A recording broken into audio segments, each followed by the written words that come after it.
We're going to take the keynote address.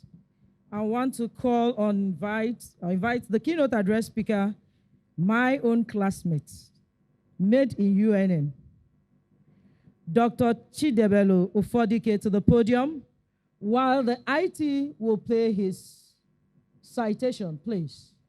The emperor, the conqueror, the champion, the lion is here. Zobu, zobu, enyimba, master. Toya dike, nenu dike. Toya dike, nenu dike. Iye jamara dike ruenu, ebwe chenjigo. Iye jamara dike ruenu, ebwe dagarigo.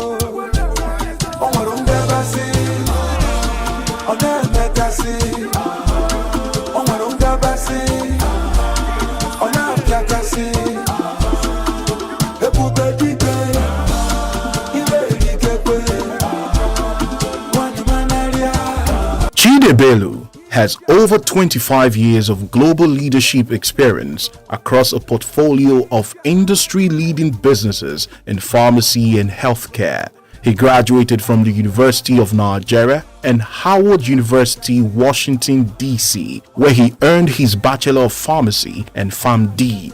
He began his career as an intern with the National Orthopedic Hospital, Igbobi, Lagos, and later joined SKG Pharma, Lagos, as a medical representative after his NYSC.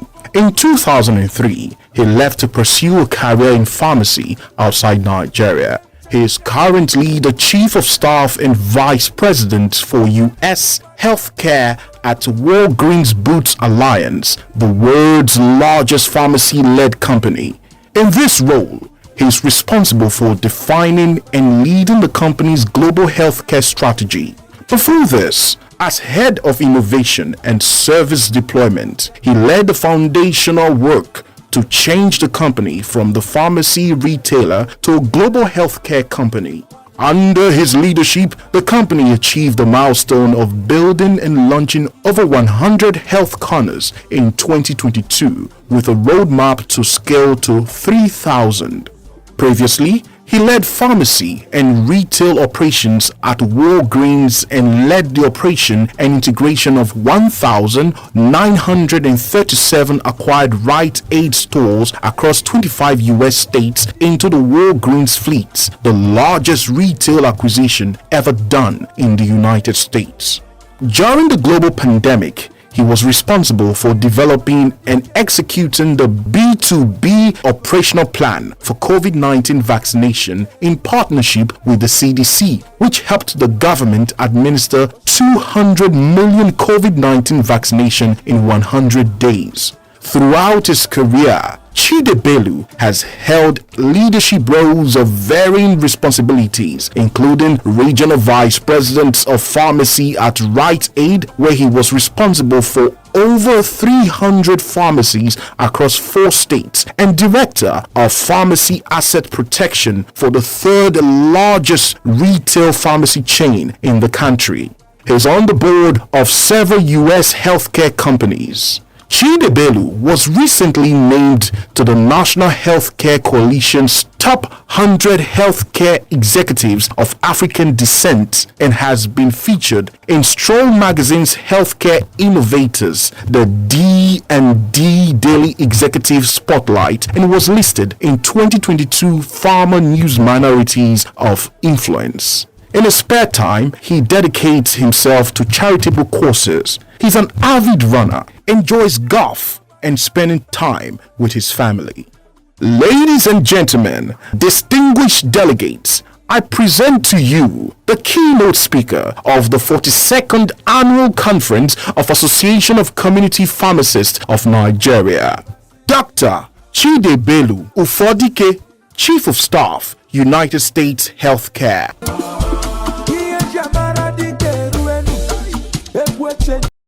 Mid-afternoon. This is after lunch. I hope you all had your lunch. If you are tired, wake up. Because we have a lot to discuss.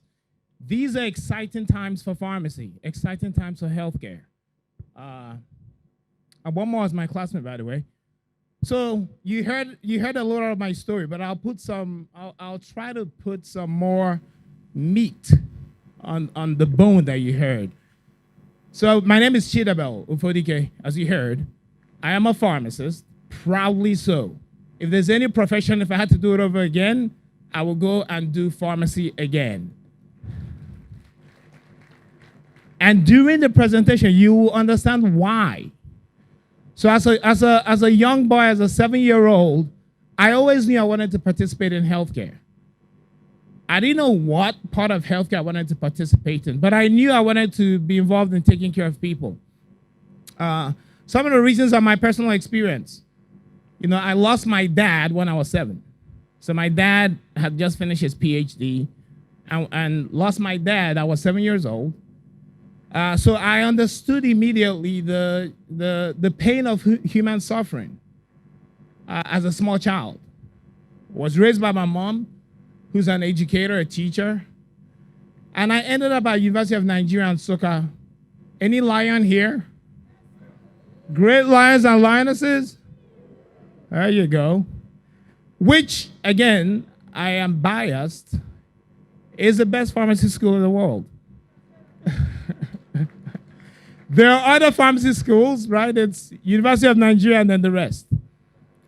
So I graduated pharmacy with all the interruptions, all the strike.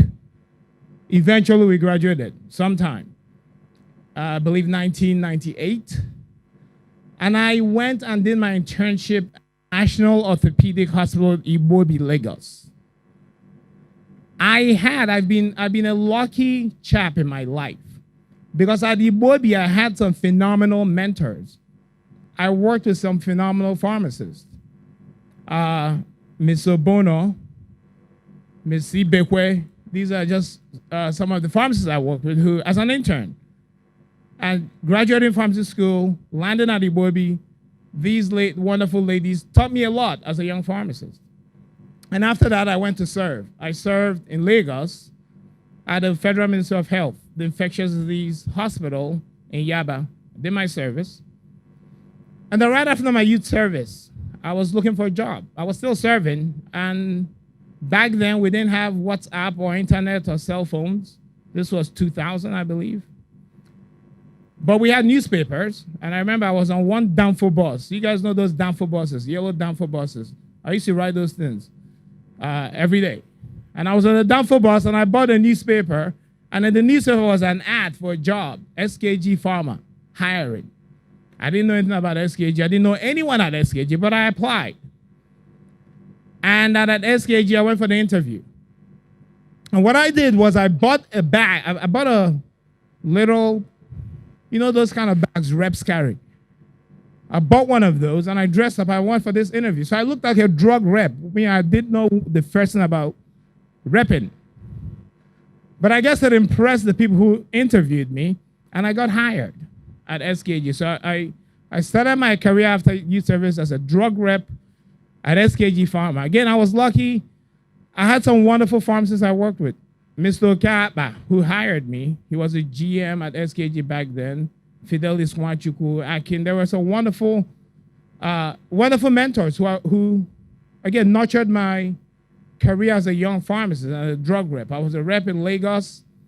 I was one of the reps who started the line Primpex. I believe that medication is still around. Primpex, King Tonic, Wayton, all the lines of SKG drugs. I repped those drugs. And in 2003, I made a decision to leave Nigeria. I left Nigeria and I immigrated to the United States. I first went to Canada and then to the United States. So I am licensed in Canada and I'm licensed in several states in the United States. When I got to the US, I realized that pharmacy, the way we practice in Nigeria, when I practiced, was totally different from the way the rest of the world practices pharmacy. I recall my first day in a pharmacy. So when you go to the US, you have to do all these exams, which I did. And then before I got licensed, they make you do intern hours. So I was an intern. I remember the first day in the pharmacy, I show up in the pharmacy, and they hand me a prescription. And the pharmacist says, well, he's an intern, so he told the techs, he's an intern, let him take over, because interns are supposed to be higher than techs and know what I'm doing, right? I knew pharmacy. I could read the prescription. I could read SIG codes. But there was a computer. And I was supposed to take this prescription and somehow get into this computer and somehow get the medications dispensed. I didn't know how to type. That was a problem. So here I am, because when I went to school, typing was not for the smart ones. The smart people go to pharmacy school. Then when you need to do your project, you pay the people who didn't go to pharmacy school, who finished maybe primary 4 and learned how to type. So I didn't have that skill. And here I am in Atlanta, Georgia, in a pharmacy, picking the keyboard. And I'm picking the keyboard with one finger at a time. And the pharmacist says, no, put the prescription here. He thought the problem was I didn't know where to put the prescription. I held it in one hand, I was speaking with the other hand. He said, no, put it here, that's what this is for, so you can type freely. He didn't understand that if he gave me 10 hands, it wouldn't help. He didn't understand that wahala, the man was facing wahala. I was about to start sweating. I tell this story to say, I went home that night and I realized that to be successful, I had to learn how to type. And I downloaded a program called Typing Tutor back then, and I started learning how to type. And about a month, I was a proficient typer. I could type fast. I could blaze through the keyboard. I say this to say that part of what will continue to make pharmacy thrive in Nigeria are the pharmacists in this room and the pharmacists that practice in this country having the humility to identify when you're not competent. And when you're humble, you can self-identify your gaps. And then you can fill those gaps. And when you fill those gaps, you become more competent and better at what you do. And that is the trajectory of my story. It's about identifying gaps in my person, and then filling those gaps. And it has led to continued promotions within my corporation. That is how I achieved every single role. Now, I have been in the United States practicing for 20 years. The pharmacist will be no longer than I have been. And in those 20 years, by the grace of God, I have done some very phenomenal things and challenging things that have very large scale and actually touch humanity. You know, during the COVID vaccine, in that intro, work with the CDC on Operation Warp Speed to deliver 200 million vaccinations in President Biden's first 100 years in office. When we started our work, no one knew how it would be done. No one had ever done it. But set a goal, he picked a number, and we had to do it. The very interesting thing is that when I remember getting on the first call, there were representatives of the CDC, the government, Operation Warp Speed, and there were 6 of us on the call. This is the core team that was going to work on this strategy. And we're introducing ourselves. Here I am, Chidebelu. The lady from the CDC, Tolu.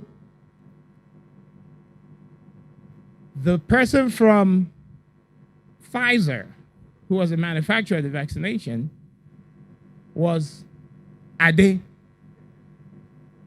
So you got 6 people on a call trying to solve the most challenging problem for the United States at that point.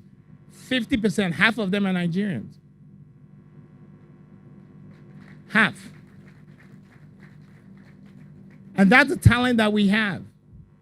And we did that, and we delivered those doses. But the core strategy was built by people from this country who, for whatever personal reasons, have left and developed other competencies and skills that were able to impact humanity in large ways. So, I don't know if my slides are up. So that brings me to the slides, or to the presentation of the keynote. Are my slides up? There you go. So the challenge we have, right? The challenge we have, and the problem that this building an effective community pharmacy service for universal healthcare tries to solve. The challenge is, first of all, our healthcare system is fragmented. It's broken. We have to be honest with ourselves. If you're not brutally honest, you can't solve problems. We have to be brutally honest with ourselves to be able to solve the problem. Our healthcare system is broken. Now, healthcare system around the world is generally also not very, it's broken in several places, including the United States, which is why I have a job. But in Nigeria, it's almost non-existent. It's disconnected. There's no access to care. Cost is a problem. There's rising cost of healthcare. What you spent 5 years ago for the same disease, you're probably spending double or even triple. So there's a rising cost to take care of the same disease states. And there are poor outcomes. Every day we hear stories. So you pay the money, you pay more, but the outcomes are poor. You don't get better. You don't get healthier. Sometimes you don't even know what's wrong with you. The patient doesn't even know what's wrong with the patient. So how can you solve what you don't know? And then our regulatory environment, which I'll get to, is also interesting. So we'll get to that. And then the chronic disease burden. There are a lot of people who are hypertensive who don't even know it. Hypertension, as we know, worldwide, this is beyond Nigeria, is a black man's disease. Hypertension affects people of the black race more than any other race. Nigeria is the most populous black race nation on earth. So that just tells you from simple data and math, Nigeria has the most percentage of hypertensive patients or ratio to their population, because we're all black, right? Diabetes is another one, right? There are a lot of Nigerians walking around with diabetes, uncontrolled diabetes. So there's a high burden of chronic disease in the country. But this also means, this also presents an opportunity for us, right? I'm not sure what the slides are doing, so I'll just keep going. So that's a challenge, right, that we're trying to solve. So if you think about it that way, what can we do? Right? The solution lies really within our profession. I think they got it resolved. Oh, there you go. All right, so these are some data points that, again, highlight what I just mentioned. So what you see on the top right-hand corner or left-hand corner are spend, out-of-pocket spend for the individual patient, and that's by country. Percentage of the total cost that comes from your pocket. The bar on the bottom is Nigeria. More than 70% of the cost of healthcare is borne by the patient. South Africa is on the top. And then the UK, the US, you have Norway, Brazil, China. China still, I think patients still spend about 50% of the cost. But Nigeria, most of the cost is on the patient, right? The patient pays for their healthcare. Now, it's challenging for the patient, but I show this because it presents a unique opportunity for pharmacists. And when I talk about that, you'll understand why. On the bottom is just your penetration of pharmacists in Nigeria. Again, this is concerning. This is pharmacists per 10,000 people. And the first two lines is Lagos and Abuja. So I think Lagos is average of 5 pharmacists per 10,000 people, Abuja. The Lagos 6, Abuja 5. And after that, it just drops down. The mean, the average in Nigeria is 1 pharmacist. 1 pharmacist to 10,000 patients. Again, you will understand the significance of this. So it's 1 pharmacist, 10,000 people. 1 pharmacist. Here are some mortality rates, right? This is every day. Every day, 2,300 children under 5 die in Nigeria. Our data shows that 70% of those deaths are preventable. Every day, 145 females of childbearing age die in Nigeria. The bottom map just shows you life expectancy across the globe. Sub-Saharan Africa is a challenge, but in that challenge, Nigeria is bright red. So red means you don't live very long. Green means you live long. So that's life expectancy across the globe. Now these are very high level numbers. I have access to detailed data across the world because that's what I do. My job is leading healthcare strategy for the largest pharmacy-led company in the world. So I work for a company called WBA, Walgreens Boots Alliance. Anyone know Boots in the UK? Boots? So Boots in the UK, we own that company. About 2,200 stores. We own it. Walgreens in the United States, about 9,000 stores. We own it. We have chains in Peru, Chile, Mexico, China, across the globe. So we build healthcare. I build a healthcare strategy on how we monetize this and make money out of it. So I have these detailed statistics.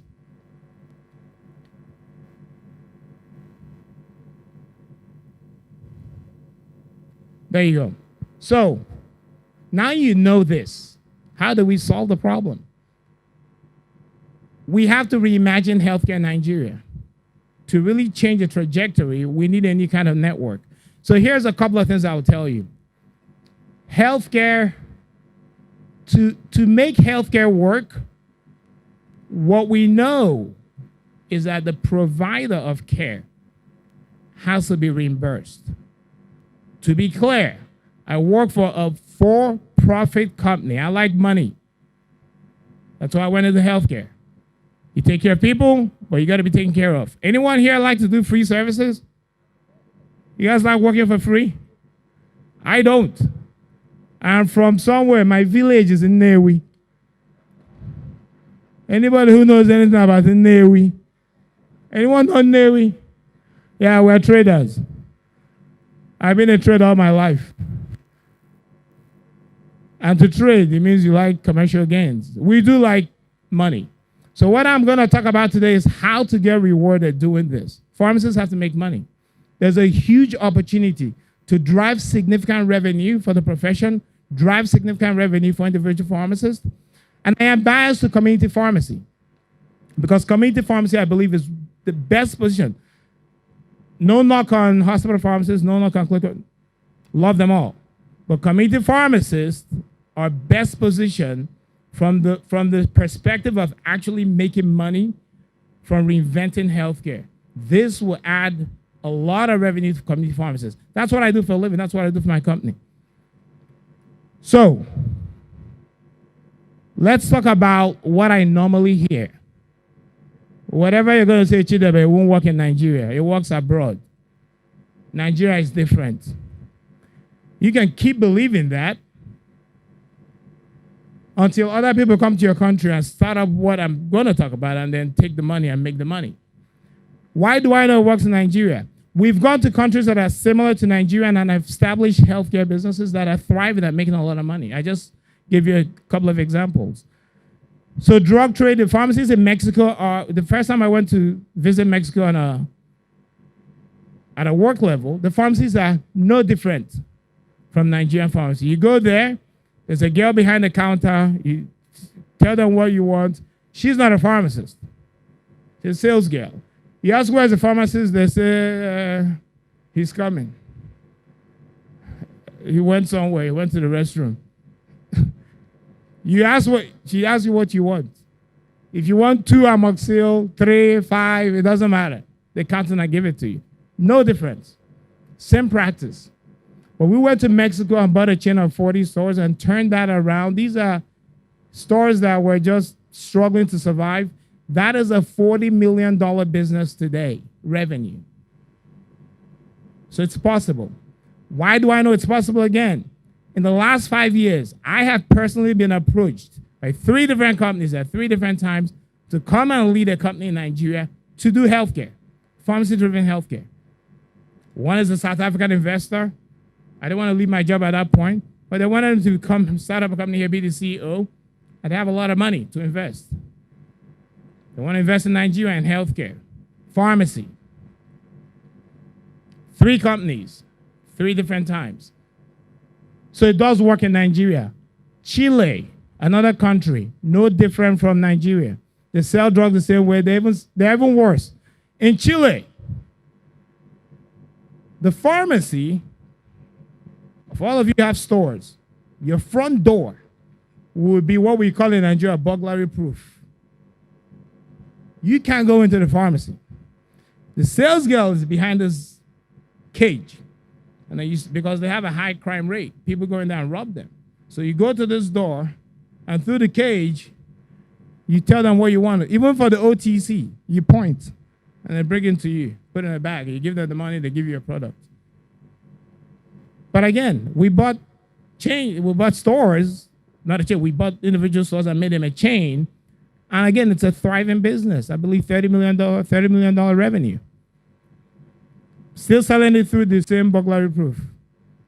Still operating the way the local economy operates.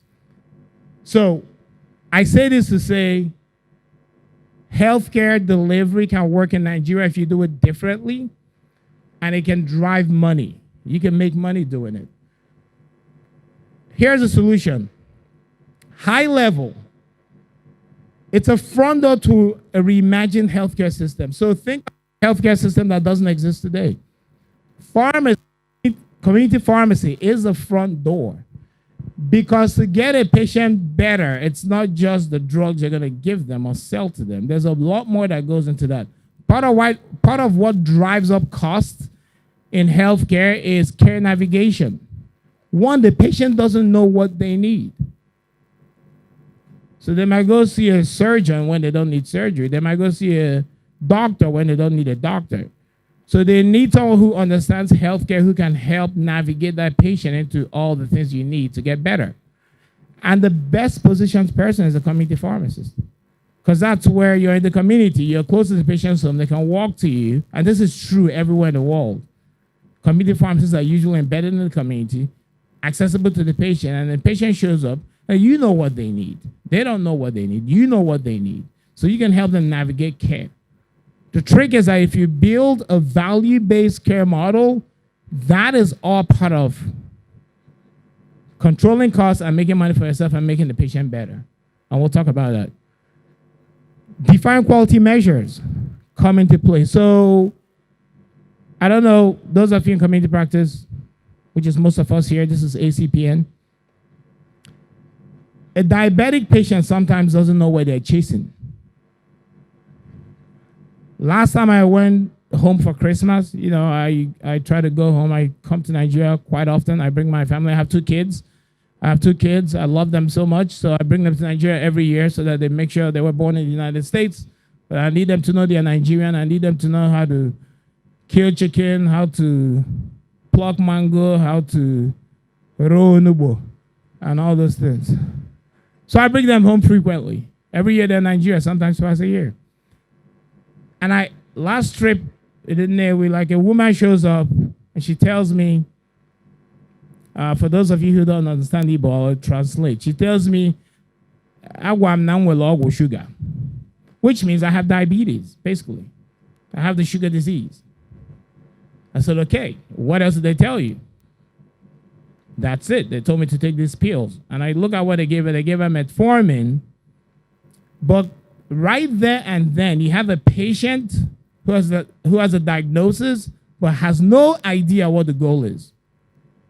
Has zero idea what we're trying to solve for. That is what makes making money in community practice difficult. Because now the pharmacist has reduced themselves to a commodity trader. Because at that point, this lady knows she's diabetic. She goes and buys a metformin. Well, at that point, if I'm the patient, I'm going to buy the metformin from wherever I can get it the cheapest.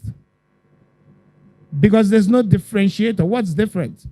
Patent medicine stuff, it doesn't matter. I was just told to take this pill. So at that point, you reduced our entire practice and knowledge to a commodity. The problem when you commoditize pharmacy is that you don't make money on it because you're just selling a product. And the patient will always defer to the product I told you guys I'm a trader. It becomes who can get the price lowest and make the slimmest margin on it. That's where the patient goes. So if you run your business that way, you're going to be competing with people who can always bring the price lower than you because they don't have your overhead. A patent medicine store will always have lower overhead than you, so they can take lower margins and they will outsell you. Now, in a value-based model, what will occur, which is what we build in countries like Mexico, is that the same woman, I will tell her, you have diabetes. And she says, what next? I will say, there's something called hemoglobin A1C. There's a test we're going to do. That test becomes a goal that you and I will partner to get you to. So I will test her A1C, and it will be 9 or 10. And I will tell her your A1C is 10, and she will tell me, what does that mean? I will say, the goal is 6.5. I'm going to help you get to 6.5. That will be our goal for the next 3 years or whatever year I put on there. And for that, you're going to pay me. I haven't sold you a product. I haven't sold you a commodity. And then she's going to tell me, well, I don't want to pay you. Then I'm going to help her calculate how much you spent on healthcare last year. How much you spend? How much you buy these drugs every month? All the inconveniences of diabetes. Then if I'm smart enough, I can also add the complications that are coming in the future. I will tell her how she will be amputated. I will tell her how she will lose her sight. I will tell her how her kidneys are going to shut down. I will tell her all the things that happen to diabetic people when your blood sugars are uncontrolled, right? I'm walking her down how this movie is going to end. And I'm helping her understand the cost burden that she will have to bear. And I say, I can reverse all that. This is what you're going to pay me. And you're not going to pay any other person. I'm now responsible for your care. Everything. So this is what we call value-based care models that we build. And when you enroll the patient into the panel and they pay you, usually it's what we call PM per month, you can fix it. Whatever it is, 50,000 naira a month, 10,000 naira, it doesn't matter. You design a model where it benefits the patient because they are spending less than they spent last year. And I check your A1C. We set a goal, and then I can start the care delivery process because I know I can do that better than anyone else. Now, in that case, you've established a panel where you can buy the drugs from me because I also sell products. But I really don't care if you want to buy it somewhere else. I'm telling you, pay me this amount of money. I'm responsible for your total care. If you want to go outside and spend more money, sure, knock yourself out. But you can just come to me and get the drugs. Now, there's no patent medicines dealer I need to compete with because they can't do what I'm doing. What I'm doing is managing the patient to a goal. She knows the goal. I know the goal. We have a timeline, very defined metrics, and we're both getting there. It's the simplest way of starting this. So I'll give you value-based care is, for those of you who drive, if you take your car to a mechanic and they tell you that, the gearbox is faulty and it's 20,000 naira, you pay them 20,000 naira and they fix it and you go back home and they say it has a problem, you're going to take it back to the mechanic, right? Are you going to pay him again? You already gave him 20,000 naira to fix the gearbox. He's responsible for fixing the gearbox. Until you get it right, I'm not giving you more money. So smart mechanics should figure out how to fix a gearbox. The cheaper he can fix it, the more money he makes. The customer is happy, he's happy. If it's a mechanic that's not good, he'll keep trying and trying. Before he knows it, he spent more than 20,000 that you gave him. And you're not giving him more money. If you're me, I give you a dime more. You have to fix my gearbox because I've paid for it. Because I paid for the value. I'm not paying you for what you're doing. I'm not paying for transactions. That is how you have to think of pharmacy practice. That is how we've innovated healthcare across the globe. It works. It works. And if you stop thinking of yourself as a product dealer, but rather someone who adds value and takes care of patients end to end, you can monetize that. It's a slow process to start, but once you start, it's like, the flywheel. It's slow to start, but once you start, it gains momentum, and you'll understand how driving significant revenue At that point, you don't need policy to protect you from patent medicine dealers. Anytime I hear pharmacists clamoring for policy, I didn't say policy is not bad, but policy ain't going to save you. If you're dependent on policy to save the profession, we're doing something wrong. If we need laws, no, we need to differentiate ourselves and make sure no one else can do what we can do. A brain surgeon doesn't need policy to stop anyone from doing brain surgery. They just need a skill set.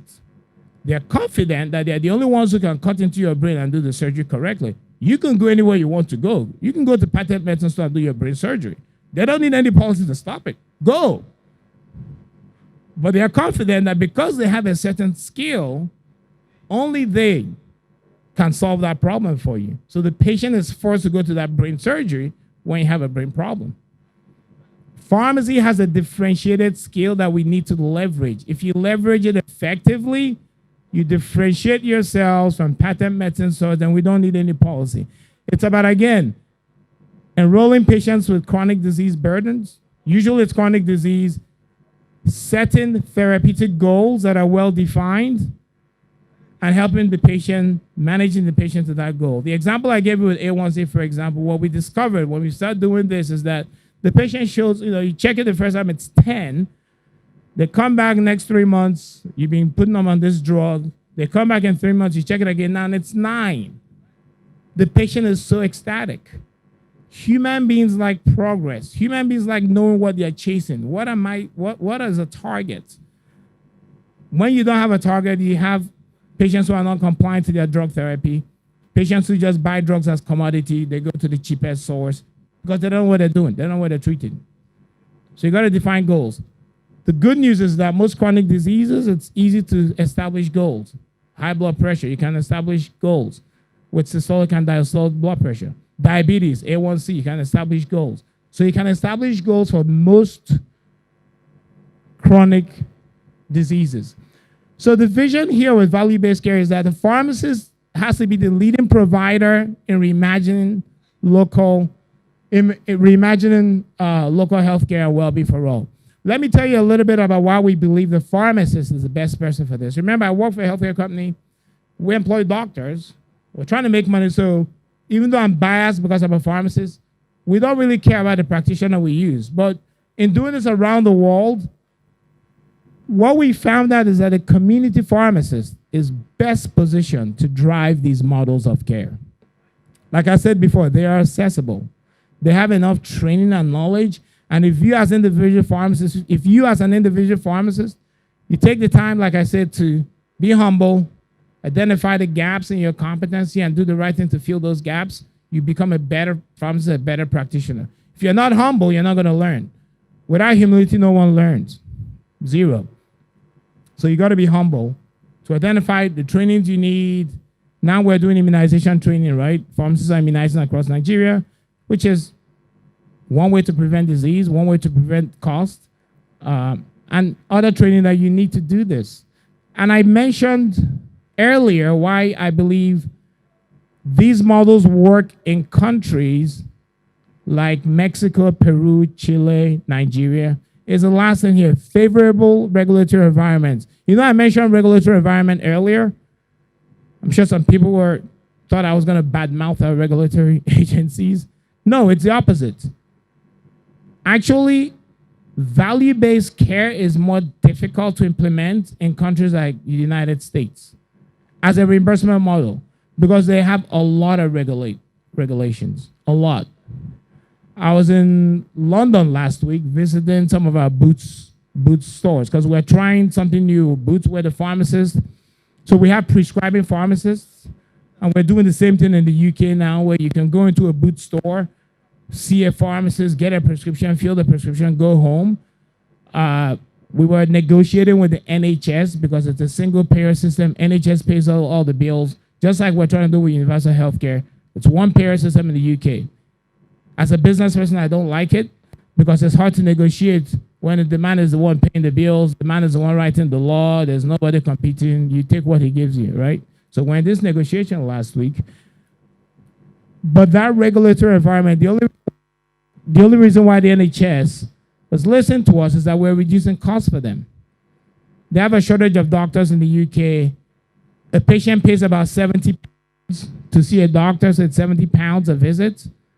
And we went in and said, a pharmacist can do the same thing for low acuity care. We'll take 35 pounds. So they listen because we're saving them a lot of money. They are the payers. They're the one paying the bills. And they quickly put a law in place to allow pharmacists to do that. So now in the UK, for low acuity care, you can go see a pharmacist. We get reimbursed 35 pounds. And the pharmacist writes a prescription. And we have the data to show that the outcomes are similar to if you see a doctor, right? So it increases access and we get paid. Patient is happy. The payer is happy. The business is happy. But in Nigeria, what you have, I could set up that in Nigeria without the headache and the timeline it took in the United Kingdom. The reason being is our regulatory environment. It's easier. It's a lot easier. Has anyone ever given you trouble when a patient came and told you they have fever, you give them the malaria medicine? That's common practice in Nigeria, right? That is what took us 5 years to start in the UK. You know, in the meetings last week, I said, this is kind of what we do in Nigeria already. They say it's prescribing pharmacists. All of you here are prescribing pharmacists. Patient shows up, you diagnose, you prescribe, you dispense, bye-bye. So we have a favorable regulatory environment in Nigeria, which makes value care value-based care easier to start up. And then finally, on the value-based care, the way you want to think about it is that the pharmacist supports the patient across the care continuum. So we're doing some work right now with Professor Larry Ballet, I believe, to pilot some locations in Nigeria that will help. And we're going to work with ACPN that will help community pharmacists who are interested in learning this model plug in and start understanding how this works. But let me make it clear. There are two outcomes that are important to me that I drive when I do this. Number one outcome is better patient care. The patient has to be healthier. We're trying to increase access to care for patients and get people healthier. The second outcome, these are the only two things for me that I care about. The first is patient outcomes, right? Patient gets healthier. The second is more money for the pharmacist. The pharmacist has to make more money. I have a personal saying, if it don't make money, it don't make sense. It's just hard to convince me. If it don't make money, it don't make sense. So when you're doing this, you're doing it out of the good of your heart, but you got to get paid. And I want pharmacists to be paid a lot to do this. The way you do it is you set up patient panels, and I'll go briefly. You set up patient panels. In Nigeria, here in Nigeria, if I were to do it, if I owned the pharmacy, I would just start with two diseases, high blood pressure and diabetes. That's it. If the patient is diabetic, the patient has high blood pressure because those are easily defined goals. Those are diseases that you can easily establish cost. You can establish how much the patient has been spending so that you can bargain with the patient to tell them, all this every day you're coming to buy this, buy that, buy this, buy that. Let's put you on this. I'll take care of you. All your healthcare needs, we'll put you on a panel. We'll define what that cost is. We'll define the goals that we're marching to, and we start providing care that way. It's a different mindset, different way to look at healthcare, but it's a way that we know works. And if you don't do it, somebody else will. Like I said, I've been personally approached to come and lead companies to do this, to do healthcare. And one of the companies actually, which they're still trying because they're well funded, what they wanted me to do, or the strategy that I shared with them, was to start acquiring your practices. Your practices. You guys own pharmacies, right? Yeah, it's the easiest way to spread. Done it around the world. So you come in, the value of your pharmacy today, I don't know these days how much it takes to start a pharmacy in Nigeria. 5 million, 10 million, no. Whatever the cost, I can value your pharmacy and I can give you money for that pharmacy. that you think you're getting a deal. You think you're getting a deal. This guy is foolish. He's paying me for this pharmacy. And I'll buy it, and I'll buy the next one, and the next one. And before you know it, I've bought 100 of you guys. And I make it a chain. I put a brand around it, and I build value care models around it. And you will never be able, you can go start your own pharmacy somewhere else. You will never be able to compete with me ever again. You will be working as a pharmacist in that chain if you want to survive. Or you can go take the money I paid you for a pharmacy and do something else. You can open meat pie store. But in pharmacy, you're not going to be able to compete. So I say this, and the money I paid you, in no time, I'll be making 5 or 6 or 10 times that amount of money on an annual basis. Because all I'm doing is taking a business model and putting it on your infrastructure that you have today. You're probably in a good community, good position. People already know you. In a neighborhood that people come to your store every day, put the right model on it, you make 10 times that money. Matter of fact, the chain, I told you, one of the chains we bought in Chile was losing money. They were losing money. I think we paid $5 for that acquisition, $5 plus debt, whatever they were owing, because they were upside down. So they were happy, but it's not making $30-40 million. So it's about how you do it. So again, it's a humility to say, this is interesting. Get out of your mind that it won't work in Nigeria because it will. I hope that when we continue the work we're doing with Professor Bella and Co. and with ACPN, that we can bring pilot models that individual members of ACPN can plug into and start to learn how to do this and pilot this. Because the last thing I really would want is for Nigerian pharmacists to lose their practice to well-funded business people who form chains and really take your source of income, where you can have the opportunity to really make a lot of money. Because I know this country. I practiced here for 5 years, and this country is ripe for healthcare disruption, because there are 3 things we always look at. 3 things. When I go into any country, any market, 3 things. You want a country that has someone who's paying for the healthcare, and you can talk to that person. In Nigeria, is a patient. The patient pays for it, so you're already there. In other countries, it's harder because maybe it's a government that pays or an insurance company. Here, the patient pays, and they're in front of you.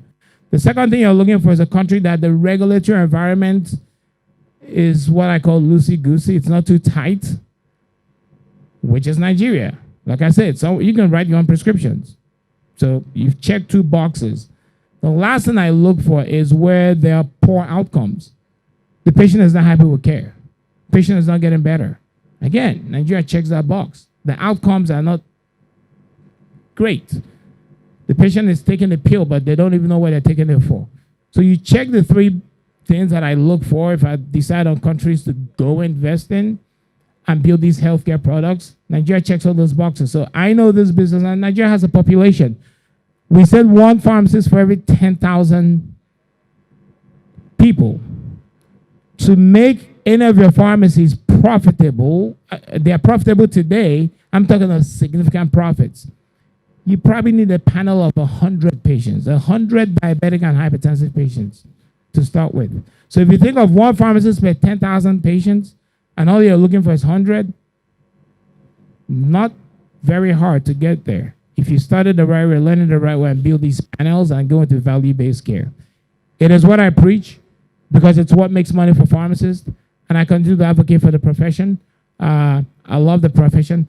I had said this session, right, when I was thinking about a keynote speech, I don't want to come here and read a speech for you, because I care about pharmacy practice in Nigeria a little bit more than reading a speech to you. I wanted to have a passionate, heart-to-heart conversation of the opportunities that exist.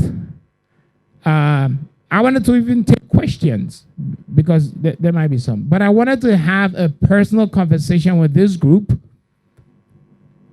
Pharmacists in Nigeria are super smart. Nigerians generally are super smart. Just let's be clear on that. I don't know any other country that produces the amount of smart people that go elsewhere in the world and do amazing things. Every day I interact with, the the so-called Americans, but half of them are Nigerians. Right? Every day, you're interacting with some American. I have meetings with Americans, but then you look at the name, they're Nigerian. There's a Nigerian here, Ayo, and she practices, she works for Walgreens. That lady created the workflows for all, what I'm talking about here, disease state management. That's what she does for a living. She creates workflows for disease state management. She writes SOPs for a company. She's building a healthcare business in the United States where I think the projected value-based care is supposed to make $3 billion. $3 billion. And she's designed all the workflows for that. And she's Nigerian. American. Right? Just like they say, I'm American. I'm from the Navy. So I don't know what's more Nigerian than the Navy. So I hope this helps someone here, but I really need us to, again, reflect on our practice. So your takeaway here is reflect on your practice. If you commoditize pharmacy, you will always be frustrated. If you make your business a commodity, if you think people should pay you more for the same drug because you put AC, or because your sales girl wears uniform, or because you went to pharmacy school, I should pay you more for the same drug because you have a license. I don't know why I should pay you more. You didn't manufacture the drug. So your license didn't make the drug, right? And yes, you have AC, but I don't live here. I just want a drug. Just give it to me. So why should I pay you more? So the argument, you will always lose that argument because what you've done is you've commoditized pharmacy. We have the same challenge in the United States. Our dispensing stores, that's why we put in services. That's why we put in value-based care. Because if you're just dispensing, it's a commodity. It becomes who can sell it the cheapest. So don't commoditize your education. Don't commoditize your knowledge. Do not. You're a pharmacist, you're a professional. You're into care delivery. The goal is to make patients healthier, live better lives. You can do it better than anyone else. You wrap that around the medications, our product. What you're selling is a value-based care to get people healthier, and there's a premium in that for you. That's what I want us to leave this room thinking, because it's coming. It's coming to Nigeria, whether I like it or not. But I just want us to participate as it comes, as it happens. Value-based care is coming here. It's coming. And it's going to be pharmacist-led. We have a residency program that I'm partnering with a couple of people to build so that we can start training pharmacists as they come out of the pharmacy school on how to think value-based care, how to change their practice, how to deliver care better, and then how to monetize it. Remember, all this is not about, say, two outcomes: get people healthier and make richer pharmacists. I want the next time I'm coming for ACPN, I want the car park to be filled with all your, which car do they drive now in Nigeria? Range Rover, be Lexus. Me, I drive Innocent. I'm from Nnewi, I'm local. I don't like fancy stuff. I've been trying to import Innocent to Chicago where I live, but they won't let me import my little Innocent car. So whatever car tickles your fancy, but I want pharmacists to be wealthy. Pharmacists are wealthy every other place in the developed world. Pharmacists are wealthy in the United States. You know, graduate pharmacists just fresh out of school, we start them at $140,000 a year. We give them a $50,000 sign-on bonus. When I give them that, it's not because I love them. It's because they're going to drive value and drive revenues for us, because we've created these models that you need professionals to drive revenue, and then the company makes money, they make money. So pharmacists are a rewarding profession, but we've got to do it right so that we can earn more. And I absolutely believe if we do this right, a pharmacist doesn't have to leave here and go to the United States to make money. You can make money here. If we don't do it, someone else will. Thank you, guys.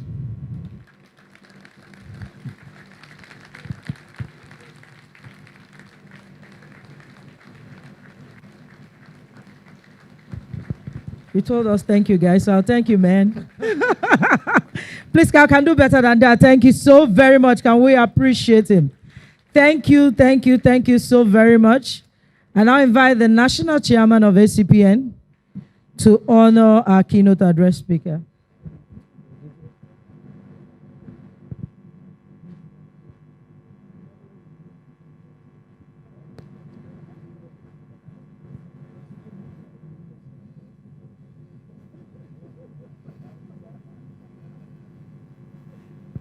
Please, let's appreciate the National Chairman of ACPN as he comes on stage. Thank you so very much. All right. Thank you, guys. so very much appreciate what you have done to us today. You may not see people jumping up and down, but you have sown some seed in their lives. And I'm sure that quite a number of people will catch up with it and they will run with it. Thank you so much. We are grateful. May I therefore humbly call on the PSM President, Professor Cyril Usifo, to come and do us proud by presenting this award to him. Thank you. Thank you. Thank you so much. Well done.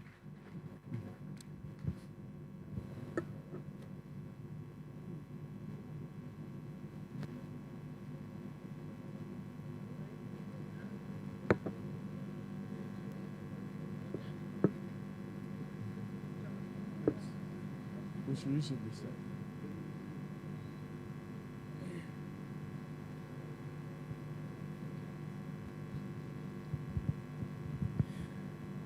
I can see that the name is very Nigerian because it starts with Chi.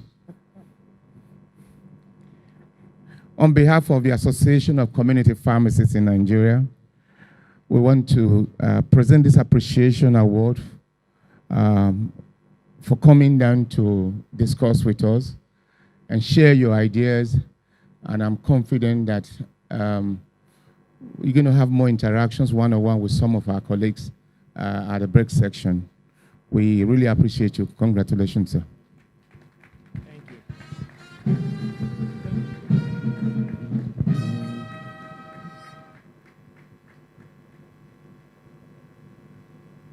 Thank you. Thank you.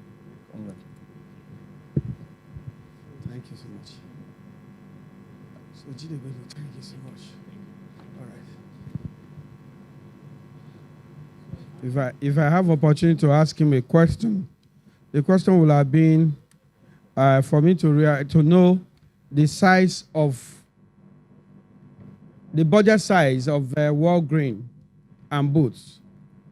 The last time I checked, their budget size is triple that of the whole of this country as a single company.